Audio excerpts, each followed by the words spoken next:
Hey guys, welcome back to my channel. So one thing about me is I love a superhero movie. The good and the bad. Marvel, DC, all of it. I'm here for it.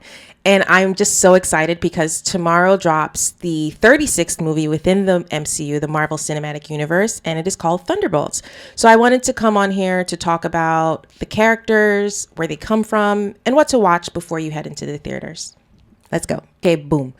Let's start off with the main antagonist of the multiverse saga in the MCU, and that is La Contessa Valentina de Fontaine, who is portrayed by Julia Louis-Dreyfus. So Valentina used to be a government operative, became the director of the CIA, and is also the ex-wife of Everett Ross.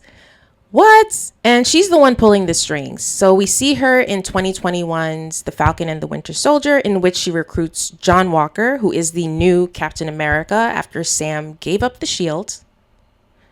And then we also see her in 2021's Hawkeye, in which she sends Yelena after Clint to kill him, which she doesn't. Yeah, she's up to no good. She's like an evil Nick Fury. Just think of it that way.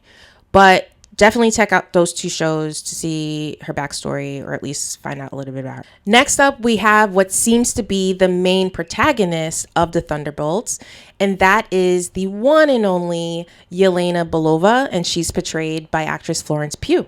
So we first meet Yelena in 2021's Black Widow, and she is the sister of Natasha Romanoff. She's also a Black Widow and a trained deadly assassin of the Red Room. Even though Yelena is a trained and deadly assassin that you do not want to play with, she is also so funny, and she's so sarcastic, and she has a soft spot. And we learn in 2021's Hawkeye TV show, when she tries and attempts to kill Clint, she actually learns the truth about her sister Natasha Romanoff's death, and now she knows the truth. So it's kind of like she's working through this grief, and I'm really excited to see her in the spotlight and to see what development her character has since we last saw her. Naturally, let's move on to Red Guardian, Alexei Shostakov, who is played by actor David Harbour, and he is the father figure to both Natasha and Yelena's characters. So we first meet David Harbour's character Alexei in 2021's Black Widow, and he is also a super soldier. He's basically Russia's Captain America. So he took the super serum, he's super strong, he has the brute, he has brawn, but this man has banter. He has jokes. He's so funny. David Harbour as Hellboy in this, he is just the comedic relief that I needed when I went to see Black Widow in the movie theater, when we were allowed to go back outside, after we were quarantined inside after COVID.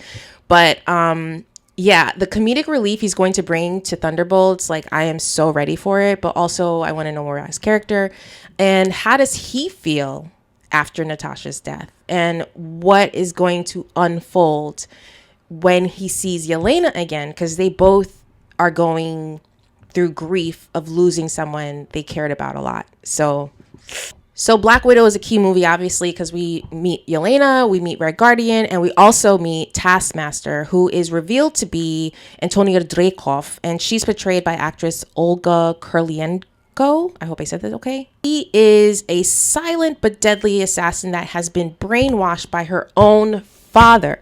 I think Taskmaster is one of my favorite characters because she's a silent but deadly assassin, and the fact that she can mimic her opponent's combat/fighting style is just beyond. She would outdo you if you were you.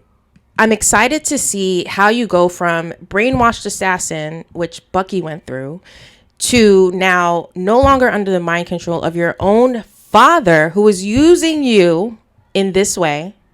And then now you have to come to terms with everything that you did.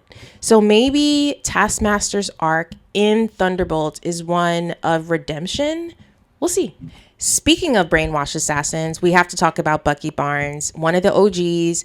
He has been around since Captain America, the First Avenger, and he's Steve Rogers' best friend. For Bucky's character, definitely watch Winter Soldier and Civil War, and definitely watch the Falcon and Winter Soldier TV show. In the movies, we see Bucky's arc as being a brainwashed assassin for Hydra.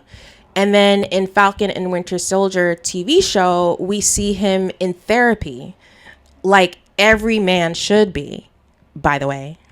And he is digging deep and doing the work to find peace. He's trying to come to terms with what he did and the victims that he's done these things to in the past whilst he was brainwashed by Hydra. And it's very difficult for him. Sam even joins in a session, but he's being haunted by his victims. Like he says in Civil War, when Tony Stark asks him, do you remember basically killing my parents?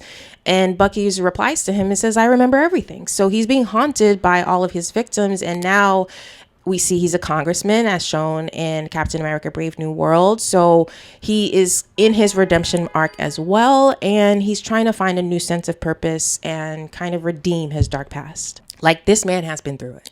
So next up is the person that Bucky cannot stand, and that is U.S. Agent John Walker, who is portrayed by Wyatt Russell, who, fun fact, is the son of legendary Goldie Hawn and Kurt Russell. John Walker is the new Captain America after he was chosen by the U.S. government to replace Steve Rogers after Sam Wilson gave up the shield.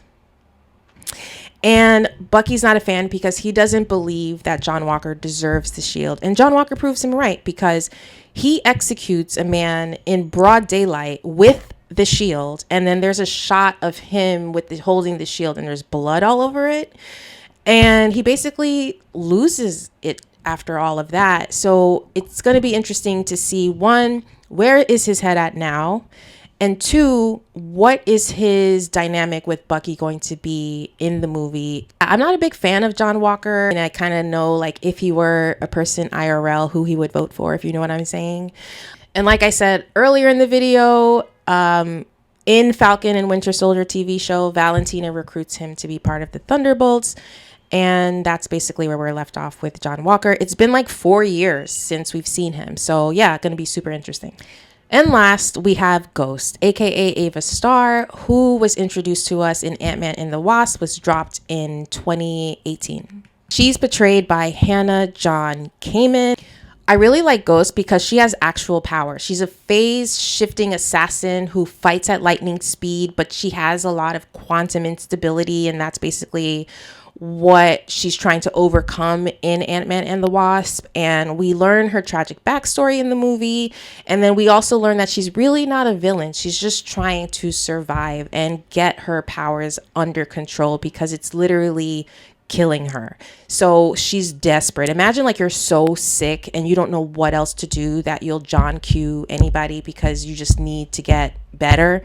Basically, that's basically what she does in the movie, and Lawrence Fishburne helps her in doing that to help her relieve her pain. And she's going to be a mysterious addition to the Thunderbolts because where is she now? 2018 was a mad long time ago. But adding a layer of phase shifting and the quantum realm stability is going to be so interesting. And there you have it. Those are the Thunderbolts. It's a team made up of anti-heroes, supervillains or allies who are essentially supporting characters, and now they are in this team together. And to me, based on each character's backstory, their tragic backstory, to say, is that this is going to be a movie about revenge, reconciliation, redemption, mental health.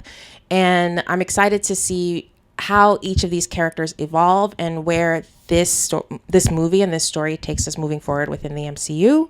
I will be there front and center watching tomorrow with my sisters. I might do a review after it, spoiler free, and yeah, happy watching to those who celebrate, and I will see you guys in my next video. Okay, bye.